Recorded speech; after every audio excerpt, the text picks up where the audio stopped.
Hello friends, Neha's કિચનમાં તમારું સ્વાગત છે. જય શ્રી કૃષ્ણ. તો આજે એક ટેસ્ટી, હેલ્ધી અને સ્વાદિષ્ટ એવી મૂંગલેટ લઈને આવી છું. જનરલી બધા મગની દાળથી બનાવતા હોય છે. અહીંયા મેં સ્વીટકોર્ન મકાઈ લીધેલી છે. એને કટ કરી અને આપણે આવી રીતે ક્રશ કરી લેવાની છે મિક્સર જારમાં. અને અહીંયા મેં ગાજર લીધેલા છે, એને ખમણી લીધા છે. અને એક કેપ્સિકમ લીધેલું છે, 2 કાંદા લીધેલા છે અને ઝીણા ઝીણા કટ કરી લીધા છે. અને અહીંયા પાલક લીધી છે, ફુદીનો લીધેલો છે અને લીલા ધાણા લીધેલા છે. અને આદુ, મરચાં અને લસણની પેસ્ટ લીધેલી છે. અને આપણે હવે એમાં બેઝિક મસાલા કરી લઈશું. તો હળદર, લાલ મરચું પાવડર, હિંગ, મીઠું, શેકેલું જીરું અને આપણે જે મકાઈ ક્રશ કરી છે એ ઉમેરી દઈશું. અને સરસ રીતે મિક્સ કરી લઈશું. આવી રીતે તમે જોઈ શકો છો.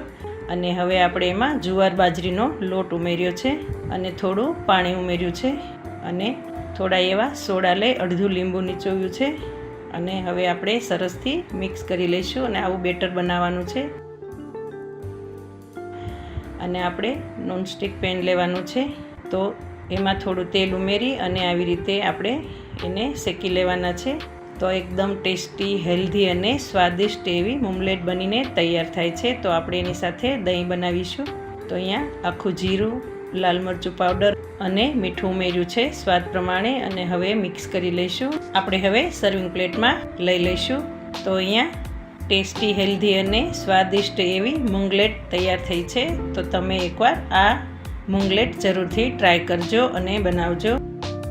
ખૂબ ટેસ્ટી, સ્વાદિષ્ટ અને હેલ્ધી બને છે. અને મારા વિડીયોને લાઇક, શેર અને સબસ્ક્રાઈબ કરજો. Thank you.